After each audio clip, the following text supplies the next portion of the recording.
आइसकेको छ हामी सबैको नजिक विन्डो 11 एकदमै नयाँ भर्जनमा न्यू भ्यारिएन्टमा आइसकेको छ र लन्च पनि भइसकेको छ। न्यू फिचर पनि एड भइसकेको छ। अब कसरी इन्स्टल गर्ने त विन्डो 11 लाई तपाईले आफ्नो ल्यापटपको भित्र तपाईले ल्यापटप कुनै पनि होस् त्यहाँ अपग्रेड गरेर तपाईले डाइरेक्टली हाल्न सक्नुहुन्छ विदाउट डाटा लस तपाईले गर्न सक्नुहुन्छ। यो सबै कुरा यो भिडियोमा तपाईलाई बताउने छु। कृपया भिडियोलाई पुरा हेर्दिनु होला।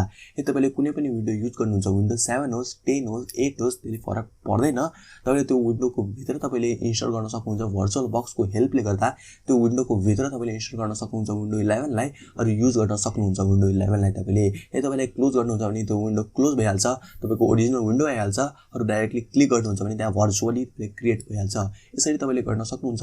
तपाईले अहिले नबुझिराख्नु भइरहेको होला तर तपाईले भिडियो पुरा हेर्नुहुन्छ भने तपाईले बुझ्न सक्नुहुन्छ कसरी इन्स्टल हुन्छ। मैले के कुरा भनिरहेको छु भर्चुअल बक्सको बारेमा सबै कुरा यो भिडियोमा बताउँछु। कृपया यो भिडियोलाई अन्तिमसम्म तपाईले हेर्दिनु होला। अब म देखाउने छु तपाईले कसरी विन्डो 11 तपाईले इन्स्टल गर्न सक्नुहुन्छ। त्यो पनि आफ्नो ल्यापटपको भित्र। मैले जुन विन्डो 10 युज गरिरहेको छु त्यसको भित्र म इन्स्टल गर्छु विन्डो 11। हेर्न सक्नुहुन्छ म अहिले भर्चुअल बक्स युज गरिरहेको छु अपरेटिङ सिस्टम। भर्चुअल बक्सको हेल्पले गर्दा तपाईले युज गर्न सक्नुहुन्छ।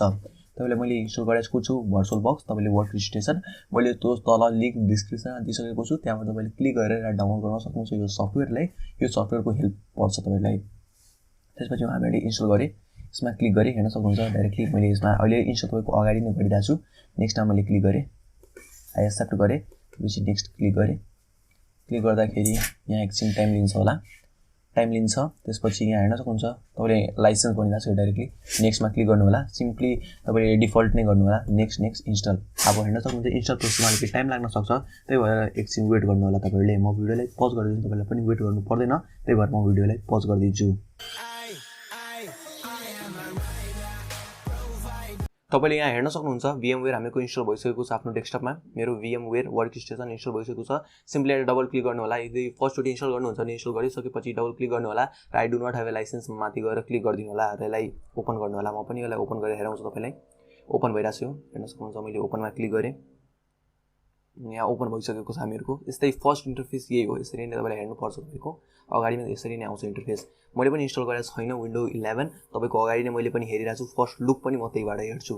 हेर्न सक्नुहुन्छ क्रिएट ए न्यू मसिनमा तपाईले भर्चुअल बक्समा क्लिक गर्नु होला। क्लिक गरिसकेपछि तपाईले यहाँ आउँछ नेक्स्टमा डिफल्ट अप्सन चुज गर्नु डिफल्टमा। अरु यहाँ भनिरहेको छ तपाईको आईएसओ फाइल कहाँ छ भनेर भनिरहेको छ तपाईको।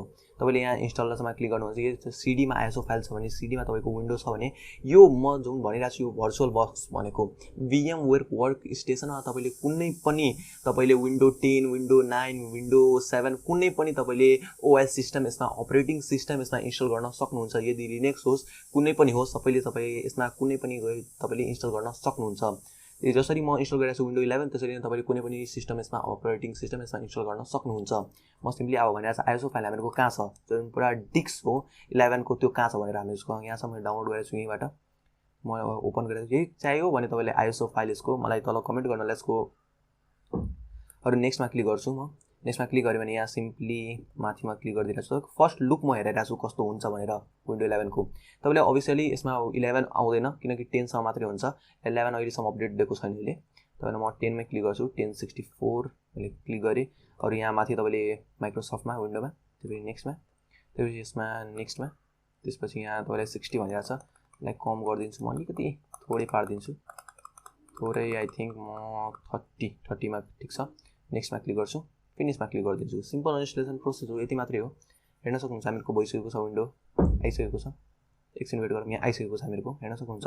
मेमोरी हेर्नु 1 GB त्यसपछि प्रोसेसर 2 त्यसपछि हार्ड डिस्क 30 भनिरहेको छ यति कुरा। तपाईले यसपछि तपाईले यहाँ सिम्पली पावर भर्चुअल बक्समा क्लिक गर्नु होला। अब यो भर्चुअल बक्स हो यसको भित्र यसलाई पावर दिइराछौँ। अब यसलाई यसको भित्र अपरेटिङ सिस्टम हो यो 10 हेर्न सक्नुहुन्छ। अपरेटिङ सिस्टमको भित्र हामीले अपरेटिङ सिस्टम अर्को इन्स्टल गरिराछौँ। कति इन्ट्रेस्टिङ कुरा हो यो हेर्न सक्नुहुन्छ। यसले टाइम आउट भनेको छ फेरि यसलाई क्लोज गर्नु होला तपाईहरुले। मलाई पावर अफ गर्छु। कहिलेकाहीँ यस्तो एरर आउन सक्छ तपाईको पनि विन्डो यो मैले पनि फेरि यसमा पनि इन्स्टल गरेको थिएँ मैले विन्डो 10 मा मैले क्लिक गर्छु। यसमा पनि सेम त्यसरी नै मैले यसमा पनि गरेको थिएँ। यसमा पनि म क्लिक गर्छु विन्डो 10 मा आइसकेको छ यो हामीहरुको। यहाँ विन्डोको साइन हेर्न सक्नुहुन्छ विन्डो 11 असम छ विन्डो 11 हेर्न सक्नुहुन्छ तपाईको अगाडिमा मैले इन्स्टल गरे। अब इन्स्टल प्रोसेस हुन्छ। हामीले VMware त इन्स्टल गरे अब हामीले विन्डो इन्स्टल गरिरहेछौँ कति इन्ट्रेस्टिङ कुरा हेर्न सक्नुहुन्छ तपाईले। एकछिन टाइम लिन्छ होला तपाईको, हेर्न सक्नुहुन्छ एकछिन टाइम। यहाँ तल लोडिङ, वाउ कति राम्रो छ यहाँ हामीहरुको। हेर्नु यहाँ मिनिमाइज गरे भने विन्डो यहाँ 11, त्यसपछि यहाँ तल विन्डो 10। तपाईले यसलाई मिनिमाइज गरेर आफ्नो विन्डो चलाउनु, त्यसपछि यदि युज हुन्छ भने यसलाई ओपन गरेर तपाईले विन्डो 10 चलाउन विन्डो 11 तपाईले कुनै पनि विन्डो चलाउन सक्नुहुन्छ। म त विन्डो 11 मैले चलाइरहेको छु। यहाँ लोडिङ लिइरहेको छु, एकछिन वेट गरौँ यसलाई। सिम्पल इन्स्टलेसन प्रोसेस हेर्न सक्नुहुन्छ। यहाँ अगाडि आइसकेको छ हामीहरुको माउस पनि। म नेक्स्टमा क्लिक गर्छु र इन्स्टल नाउमा एकछिन वेट गर्नुपर्छ। तपाईको अगाडि म इन्स्टल गरिरहेको छु।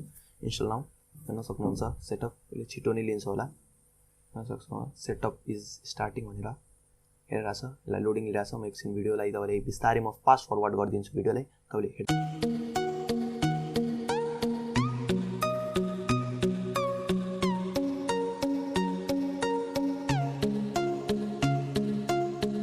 यहाँ तपाईले हेर्न सक्नुहुन्छ आइसकेको छ विन्डोको हामीहरुको इन्टरफेस आइसकेको छ। अगाडि विन्डो 11 को हेर्न सक्नुहुन्छ कति अमेजिङ इन्टरफेस छ। अगाडि हेर्न सक्नुहुन्छ मैले इन्स्टल गरे, यो इन्स्टलेसन प्रोसेस तपाईले हेर्नुभयो। मैले फास्ट फरवर्ड गर्दिएको त्यो भिडियो तपाईले पुरा हेर्नुभयो। इन्स्टलेसन प्रोसेस एकदमै स्पिडमा तपाईले हेर्नुभएको होला। मैले रिस्टार्ट पनि गर्दिए सबै कुरा गर्दिएको छु।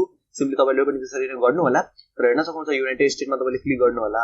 तपाईले सरी आफ्नो कन्ट्री भनिरहेछ, युनाइटेड स्टेटमा क्लिक गरेर यस पनि गर्न सक्नुहुन्छ।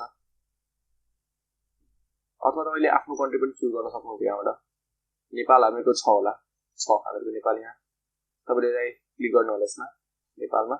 त्यसपछि यसमा यसमा क्लिक गरिदिनु होला। यसमा क्लिक गरिदिनुहुन्छ भने यो एकछिन लोड लिन्छ, होला अहिले। तपाईले एकछिन प्रतीक्षा गरिदिनु होला। र विन्डो इन्स्टल हुन बेलामा जुन मैले इन्स्टलेसन प्रोसेस यति फास्टमा हेराए तपाईलाई 1 आवर देखि आधी घण्टादेखि 1 घण्टासम्म तपाईले लाग्न सक्छ होला। तपाईले प्रतीक्षा गर्नु होला। केही पनि तपाईले अफ केही नगर्नु होला, क्लोज कुनै विन्डो नगर्नु होला। बिस्तारै तपाईले छोड्दिनु होला, आफै इन्स्टलेसन प्रोसेस कम्प्लिट हुन्छ। अब एकछिन वेट गरौँ यसलाई।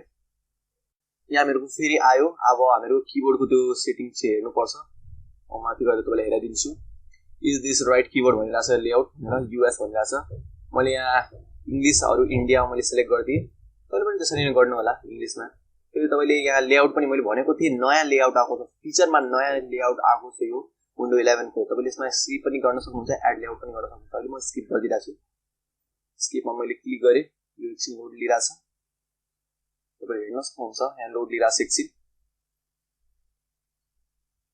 तपाईले इन्टरनेट कनेक्सन एकचोटी यसमा कनेक्ट गरिदिनु होला यो विन्डो 11 इन्स्टल गर्दाखेरि, किनकि यो अपडेट पनि लिइरहेको हुन्छ। यो चेकिङको अपडेट हेर्न सक्नुहुन्छ तपाईले स्क्रिनको अगाडि। चेकिङको अपडेट, यो अपडेट चेकिङ गरिरहेको छ, त्यसको लागि तपाईले इन्टरनेट कनेक्सन तपाईले जोड्नु होला।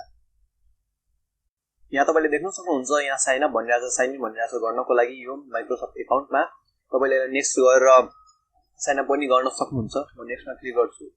नै यसलाई साइन अप गर्नु नि पर्छ, साइन अप गर्नु नि पर्छ यसमा। विदाउट साइन अप यो हुँदैन, त्यही भएर म साइन अप गरेर हेरिदिरहेको छु। मसँग एकाउन्ट छ, म साइन अप गरिरहेको छु।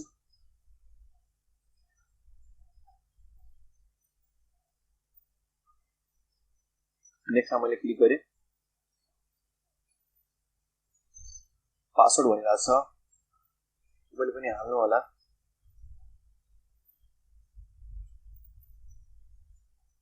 आई थिंक मेरो पासवर्ड यही होला।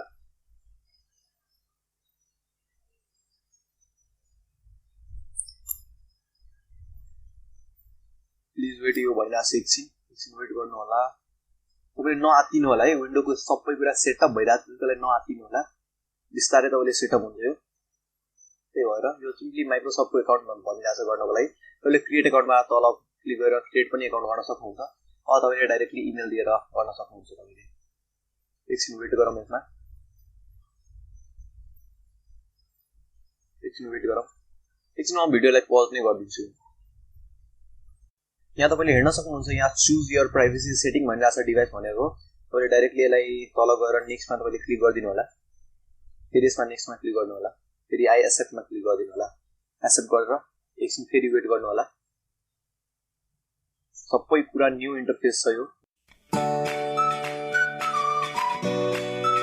हेर्न सक्नुहुन्छ हामीहरुको इन्स्टल भइसकेको छ विन्डो 11 हामीहरुको स्क्रिनको अगाडि। सबभन्दा फर्स्ट लुक भन्यो भने यो विन्डोको स्टार्ट बटम हुन्छ त्यसको हेर्न सक्नुहुन्छ स्टार्ट बटम बिचमा छ पहिला साइडमा थियो एकदम लेफ्ट साइडमा थियो हामीहरुको अहिले बिचमा सेन्टरमा आएको छ एकदम नै रिफ्रेसिभ लुक छ हेर्न सक्नुहुन्छ कति वन्डरफुल लुक छ इन्स्टल भइसक्यो म स्टार्ट बटनमा क्लिक गर्छु र हेर्न सक्नुहुन्छ तपाईले पुरा अल एप्लिकेसन भनेर सबै पिन्ड एप्लिकेसन जुन पिन गरेको एप्लिकेसनहरु छ सबै कुरा यसमा लिस्टेड छ अरु एकदम राम्रो लिस्टेड छ यो एप्लिकेसनहरु र यसमा भन्ने भने तपाईलाई यसमा तपाईले जति पनि फोनको एप्लिकेसन तपाईले युज गर्नुहुन्छ सबै एप्लिकेसन यसमा तपाईले पाउन सक्नुहुन्छ विन्डो 11 मा तपाईले अल अप्सनमा क्लिक गर्यो भने अल एप्समा क्लिक गर्यो भने तपाईले अल एप्स तपाईले हेर्न सक्नुहुन्छ तल तपाईले फोन पनि हेर्न सक्नुहुन्छ तपाईले फोनको सबै एप्लिकेसन यसमा चलाउन सक्नुहुनेछ तपाईले अरु तपाईले भन्यो भने तपाईले यसको रिफ्रेसिभ लुकको बारेमा भन्यो भने तपाईले फाइल एक्सप्लोरर पनि हेराइदिनु तपाईलाई फाइल एक्सप्लोररको लुक हेर्नु कति डेन्जर छ कति राम्रो छ युआई यसको एकदम नै राम्रो छ हेर्न सक्नुहुन्छ कलरहरु एकदम भ्यारिएन्टहरु एकदम नै राम्रो छ युआई त एकदम राम्रो छ हेर्न सक्नुहुन्छ तपाईले यति राम्रो लुक छ यति राम्रो वालपेपर छ सबै कुरा राम्रो छ अरु एकदम नै अलिकति फिचरको बारेमा पनि कुरा गर्दिन यसको गेमरको लागि एकदम नै राम्रो एक्सपीरियन्स हुन सक्छ किनकि यसमा डाइरेक्ट X12 सपोर्टेड छ र यो अफिसियल अहिलेसम्म लन्च भएको छ नि यो विन्डो 11 युज गरिरहेको छु इन्स्टल गरिरहेको छु तपाईको अगाडि यो लिक्ड भर्सन हो तपाईलाई थाहा नै भएको होला कुन रिसोर्सेसबाट लिक भएको थियो त्यो थाहा छैन तर लिक भएको थियो त्यो विन्डो 11 त्यही म युज गरिरहेको छु अहिले म भन्छु तपाईले यो युज नगर्नु होला तपाईले डाइरेक्टली भर्चुअल बक्समा युज गर्नु होला डाइरेक्टली आफ्नो मेन अपरेटिङ सिस्टमलाई नबनाउनु होला किनकि थाहा छैन कहाँबाट आएको छ यो रिसोर्सेस माइक्रोसफ्टले अहिलेसम्म भनेको छैन हामीबाट लिक भएको छ कि छैन भनेर हेर्न सक्नुहुन्छ एकदमै रिफ्रेसिभ लुक अरु यो तपाईले हेर्न सक्नुहुन्छ गेमरहरुको लागि त एकदमै बेस्ट हुन सक्छ अरु तपाईले बडी डिफरेन्स पाउन सक्नुहुन्न विन्डो 10 र विन्डो 11 मा ओन्ली तपाईले एनिमेसनको डिफरेन्स पाउन सक्नुहुन्छ युआई को डिफरेन्स मेनली पाउन सक्नुहुन्छ एन्ड्रोइड एप सपोर्टेड छ अरु बडी डिफरेन्स तपाईले पाउन सक्नुहुन्न बडी एक्सपीरियन्स तपाईले पाउन सक्नुहुन्न विन्डो 11 मा सेम नै छ कि ड्र्याग एन्ड ड्रपहरुको अप्सनहरु बडी हालेको छ यदि तपाईलाई यो आईएसओ फाइल चाहिन्छ भने मलाई लाइक टार्गेट 50 छ मलाई लाइक गर्दिनु होला यो भिडियोलाई अरु तपाईले कमेन्ट पनि गर्दिनु होला thank you for watching my video